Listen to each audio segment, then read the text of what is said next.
anyone have a question to start off with? In most cases, you deal with are people addicted to a certain kind of video game? Yes.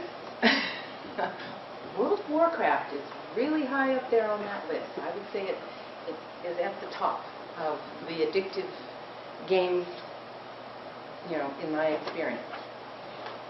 So why would that be? And all of you are studying video game development and how video games are put together, so you may already know all of this about World of Warcraft. But it is designed in a way to appeal to the players on multiple layers of reward, right? So people get addicted to things that are highly rewarding. If you're addicted to a drug, it's because it's pleasurable. If you're addicted to gambling, it's because you really enjoy gambling. It's highly rewarding to you, even if you aren't making money.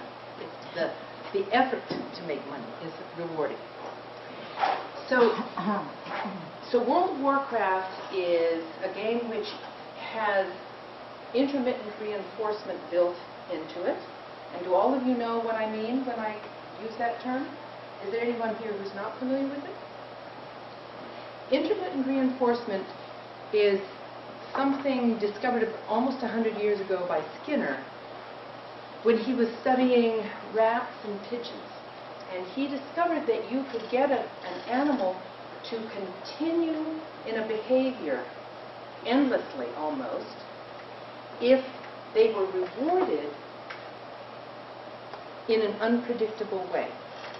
Okay, so if he was trying to get a pigeon to peck a bar, if the pigeon pecked the bar and every single time got rewarded with a little piece of grain, after a while the pigeon was satisfied, felt satiated, and would stop pecking.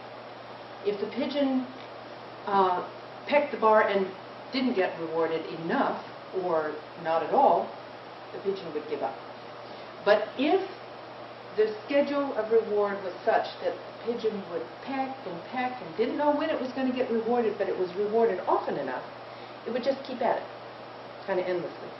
Well, that is called intermittent reinforcement. And intermittent reinforcement is the principle at work in gambling, and it's the principle at work in almost every aspect of the internet. Think about your smartphones and, getting a tweet from somebody. You don't know if you're going to be pleased with what you get. You might be, you might not be.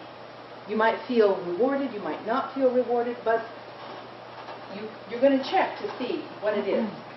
Right? That's intermittent reinforcement. If you're surfing the web and you want to search out, you have some interest that you're wanting to search out and get more information about, and you go to one site and then there's a link to another site, and you just don't know. Are you going to be pleased with what you find when you click the mouse and go to the next site? Well, that's intermittent reinforcement. And when you play World of Warcraft, it's intermittently reinforcing. And pretty much most video games are based on that principle.